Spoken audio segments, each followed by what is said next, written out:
প্রতি 10 মিনিট পর পর চাইলে আপনি নতুন একটি করে ইমেল খুলতে পারবেন। কিভাবে প্রতি 10 মিনিট পর পর নতুন একটি করে ইমেল খুলবেন, যতগুলো খুশি ততগুলো, সেটা আজকের ভিডিওতে দেখানো হয়েছে। তো এর জন্য আপনাকে প্রথমে যে কোনো একটি ব্রাউজার ওপেন করতে হবে এবং গুগলে যেতে হবে। আপনার মোবাইল ব্যবহার করেও আপনি এই কাজটা করতে পারবেন, অথবা কম্পিউটার দিয়েও গুগলে যাবেন, তারপর লিখবেন 10 মিনিট মেইল। এটা লিখে সার্চ করার পর ফার্স্টে যে ওয়েবসাইটটা আসবে এই ওয়েবসাইটের উপর ক্লিক করে দিবেন এবং সাথে সাথেই কিন্তু আপনি একটি নতুন ইমেল পেয়ে যাবেন। এখানে খেয়াল করলে দেখতে পাচ্ছেন আমার কিন্তু 10 মিনিট সময় দিয়েছে এবং একটি নতুন ইমেল দিয়েছে এখানে, এবং এই ইমেলটি আপনি কপি করে ব্যবহার করতে পারবেন। তো এইখানে এই যে মিনিট কাউন্ট হচ্ছে, এই মিনিট কাউন্ট কিন্তু যখন শেষ হয়ে যাবে তখন এখান থেকে গেট 10 মোর মিনিটস অপশনের উপর ক্লিক করে আরও 10 মিনিট সময় বাড়িয়ে নিতে পারবেন এই ইমেল অ্যাড্রেসটির। এভাবে প্রতি 10 মিনিট পর পর আপনি চাইলে কিন্তু এই মিনিট বাড়িয়ে নিতে পারেন, অথবা চাইলে নতুন আরেকটি ইমেলও খুলে নিতে পারবেন।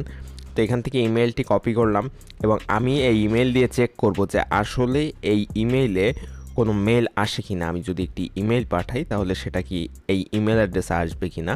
তো আমি জাস্ট জিমেইলে গেলাম এবং জিমেইলে যাওয়ার পরে আমার যে জিমেইল আগে থেকে আছে এটার যে কম্পোজ অপশনের উপর ক্লিক করে আমি একটি ইমেল পাঠাবো। তো টু অপশনের উপর আমি ওই মেইলটি লিখে দিব এখানে, এবং সাবজেক্টে আমি জাস্ট একটি টেস্ট লিখে দিব, যেহেতু এটা টেস্ট মেইল। এখানে আমি একটি মেসেজ লিখে দিব এবং মেসেজটি লিখে সেন্ড করে দিব।